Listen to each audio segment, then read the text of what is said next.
Merci. La parole est à Madame Lasfargue pour 3 minutes, suivie par Monsieur Denaja pour 5 minutes. Madame la Présidente, Mesdames et Messieurs les conseillers régionaux, l'égalité entre les femmes et les hommes n'est pas une promesse, c'est une exigence démocratique, sociale, humaine et aujourd'hui plus que jamais une exigence de lucidité. Car pendant que nous faisons progresser nos politiques publiques ici en Occitanie, les droits des femmes reculent ailleurs dans le monde. En 2024, près d'un quart des gouvernements restreignent ces droits fondamentaux selon l'ONU Femmes. C'est dans ce contexte international préoccupant que nous devons agir avec détermination.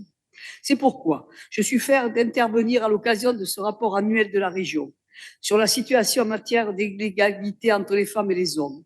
Ce document ne constitue pas seulement un bilan réglementaire, il est le reflet de l'engagement collectif de notre collectivité et la boussole de l'action publique que nous conduisons.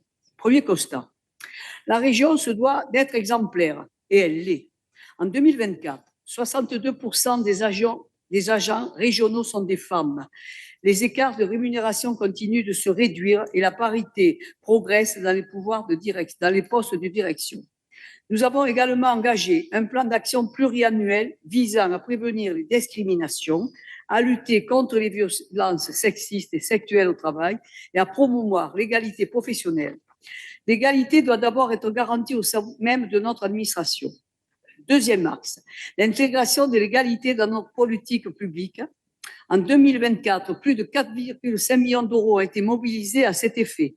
Les critères de nos dispositifs d'aide, l'accompagnement des associations de terrain et les actions ciblées traduisent notre volonté de faire de l'égalité une politique transversale. Ainsi, 60 projets associatifs ont été soutenus pour agir contre les violences faites aux femmes ou promouvoir l'égalité professionnelle. Dans le secteur agricole, 47 jeunes agricultrices ont bénéficié d'un bonus d'installation. Les obstacles qu'elles rencontrent, accès au foncier, au financement, articulation des temps de vie, demeurent plus importants que pour les hommes. La région prend ses responsabilités pour réduire ces inégalités. Troisième priorité, l'éducation et la prévention. Grâce à Génération Égalité, plus de 36 000 lycéennes et lycéens ont été sensibilisés cette année, soit plus de 350 000 jeunes depuis 2017.